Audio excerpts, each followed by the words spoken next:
Assalamualaikum warahmatullahi wabarakatuh. Bertemu lagi untuk pelajaran IPS. Apa kabar anak-anak Bapak? Semoga anak-anak Bapak diberikan kesehatan, keselamatan, dan juga semangat dalam berjihad untuk belajar. Nah, kali ini kita belajarnya sudah masuk kepada sejarah bangsa Indonesia. Sebelumnya kita sudah belajar tentang peran ekonomi, dan sebelumnya lagi kita sudah belajar tentang geografis Indonesia.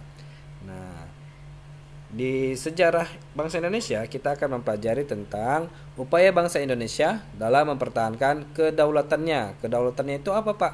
Kedaulatan itu adalah harga diri bangsa Indonesia atau wilayah Indonesia. Jadi bagaimana cara bangsa Indonesia dalam mempertahankannya? Mari kita bahas melalui peristiwa yang terjadi terhadap perlawanan bangsa asing. Nah, yang kita bahas kali ini adalah peristiwa perlawanan terhadap Portugis. Jadi yang menjajah kita adalah salah satunya adalah negara Portugis. Tujuan pelajarannya, kalian akan mengetahui peristiwa perlawanan terhadap bangsa Portugis.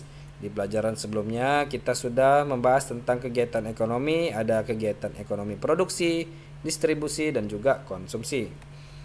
Nah, bagaimana upaya bangsa Indonesia dalam mempertahankan kedaulatannya dari penjajah barat? Penjajah barat ini apa? Yaitu wilayah barat. Wilayah barat adalah wilayah Eropa. Nah, negara-negara Eropa yang pernah menjajah Indonesia salah satunya adalah Portugis. Nah, ketika bangsa Eropa menjajah wilayah Indonesia, mereka punya slogan 3G. G yang pertama adalah gold, G yang kedua adalah gospel, dan G yang ketiga adalah glory.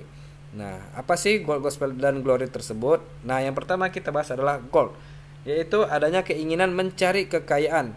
Jadi mereka mengkeruk atau mengambil kekayaan yang ada di bangsa Indonesia seperti rempah-rempah pada zaman dulu untuk dijual kembali kepada wilayah mereka, karena di negara mereka tidak terdapat rempah-rempah yang hanya ada di Indonesia.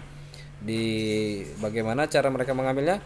Yaitu dengan membayar murah para petani atau bahkan tidak membayar sama sekali. Namun mereka menjualnya di Eropa dengan harga yang sangat mahal.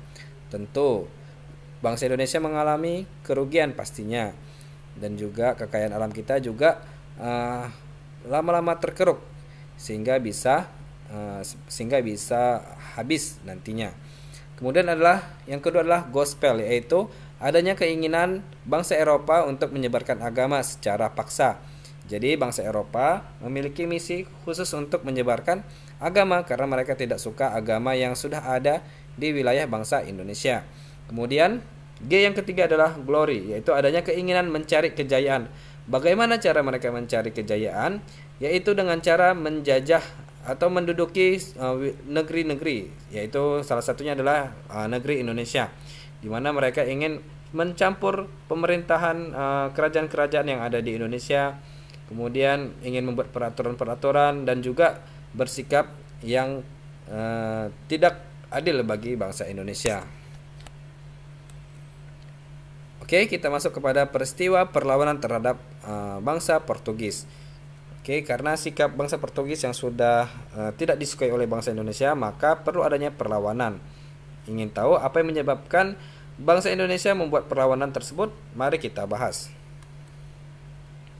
Nah, peristiwa perlawanan terhadap bangsa Portugis kali ini kita pelajari adalah perlawanan oleh bangsa Aceh dan juga oleh bangsa Maluku sebelum Indonesia menyatu. Oke, nah yang pertama kita bahas di Aceh dulu. Setelah Malaka dapat dikuasai oleh Portugis pada tahun 1511, nah Malaka ini sekarang wilayahnya ada di sekitar Malaysia ya. Terjadilah persaingan dagang antara pedagang-pedagang Portugis dan pedagang di Nusantara. Nusantara itu adalah wilayah yang ada di Indonesia ini. Portugis ingin selalu menguasai perdagangan, jadi mereka secara tidak langsung merasa iri dengan pedagang-pedagang yang ada di Nusantara.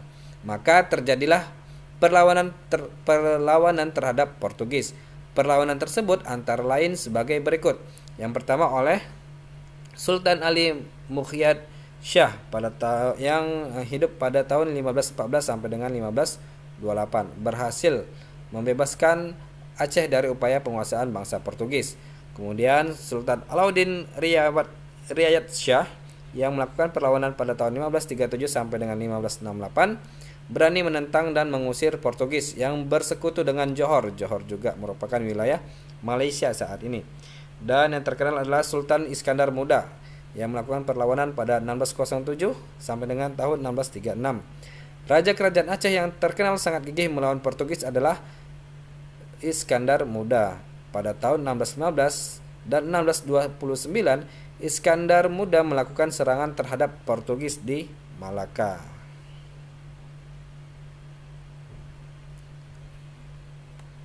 Oke, kita masuk kepada perlawanan oleh bangsa Maluku. Pada awalnya, Portugis diterima dengan baik oleh raja setempat dan diizinkan mendirikan benteng. Namun, lama-kelamaan rakyat Ternate mengadakan perlawanan karena Portugis serakah, ikut campur dalam pemerintahan, membenci agama rakyat Ternate, dan bersikap sewenang-wenang. Rakyat Ternate dipimpin oleh Sultan Hairun bersatu dengan Tidore melawan Portugis, sehingga Portugis merasa terdesak.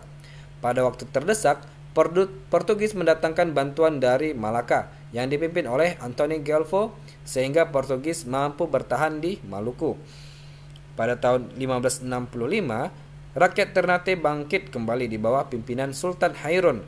Portugis berusaha menangkap Sultan Hairun, namun rakyat bangkit untuk melawan Portugis dan berhasil membebaskan Sultan Hairun dan tawanan lainnya. Akan tetapi, Portugis melakukan tindakan licik dengan mengajak Sultan Hairun berunding. Ketika dalam perundingan, ternyata Sultan Hairun ditangkap dan dibunuh. Perlawanan rakyat Ternate dilanjutkan di bawah pimpinan Sultan Babullah, yaitu putra sultan dari Hairun. Pada tahun 1574, benteng Portugis dapat direbut. Kemudian Portugis menyingkir ke Hitu dan akhirnya menguasai dan menetap di Timur-Timur sampai tahun 1975. Nah, itu dia materi dari Bapak untuk minggu ini. Sampai bertemu lagi minggu depan. Nah, nanti tugasnya akan Bapak buat dalam bentuk link. Tugasnya mengenai apa yang sudah kita bahas di perlawanan terhadap Portugis di Aceh dan juga di Maluku. Oke, sekian saja. Assalamualaikum warahmatullahi wabarakatuh.